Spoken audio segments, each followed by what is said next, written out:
So last week I got this absentee ballot in the mail, and I noticed this was completely sealed. And it didn't look like it did rain on the day that it arrived, but the rest of this envelope did not look water damaged. It looks water damaged now because one, I tried cutting it open with a knife. Obviously, did a pretty rough job at that. Two, I tried sealing it just to see if it would seal because I figured I wanted to see if it would reseal because I figured on discarding this and going to vote in person anyways, and it would not reseal. So I would have to use tape to seal this. There's one. There's actually three envelopes. This is the innermost. That goes in here, and this was also sealed with tape. I had to open it, and this was also shut, but it wasn't. It didn't get damaged when I tried to open it.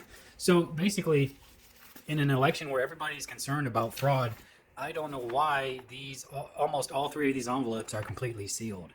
And I was worried that even if I filled out this ballot, which I'm going to blur out some of these numbers because I don't want to get sued by the government, but I don't know why they'd mail in ballots to voters in such a shape. It doesn't make any sense. So I took it to a local polling place, and I was told by not one but two people that they will count the vote. As long as you have this document in there, I can tape this shut with Scotch tape and it will count. Okay, that's fine. I mean, I have to take their word for it. I don't think they would lie to me. They're the ones who count the vote. But it just doesn't make sense to me when you have an election.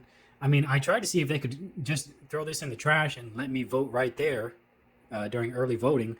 They said I can't even do that. I can't cancel this until October the 28th. So it doesn't make sense why you would mail them out in such bad shape. I mean, it did rain on the day it was mailed, but I got it within a couple hours, maybe a few hours at most of when it was put in the mailbox. But again, it's just here in the instructions it says specifically, actually this flap is supposed to be attached. And it says in the instructions don't detach that flap. But they told me when I went there, just put this flap inside the envelope, they'll still count it. Another thing, here's number two. This has been going on. This is not nothing new. This has been going on for a while, but I should have asked them this when I was there, but I forgot. But the very first thing you fill out is which political party you are registered in, right? And there's no option for none, and it doesn't say whether or not you can leave these blank. So my question is, what will happen if you fill out, let's say there's an open-minded voter that doesn't want to just blanket fill out everybody based on their party, but he might fill out Republican here, but he'll go down, for example, see maybe a Democrat that he will like, or a libertarian, independent. What takes precedent? Does this up here take precedent? Do I leave this part out, fill the rest out, or do I fill both this part and the rest? There are millions of people that vote in the state of Kentucky, and I guarantee you, I'm not the only one that is confused about this part. Do I leave it blank? What do I do? I mean, it doesn't make a whole lot of sense. So it's one of those things, and you see here, there's 2 pages of instructions. There's instructions on here. There's some instructions on here. It's one of those things where you're trying to make the process as simple as possible, and yet you have a full page of instructions, which, I mean, you could explain how to do this in maybe 2 or 3 sentences.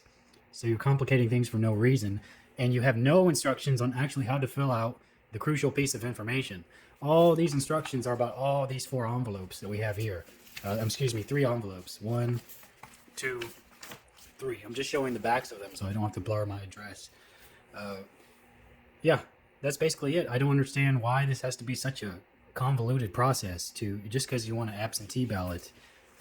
They really need to work on this, make this simpler.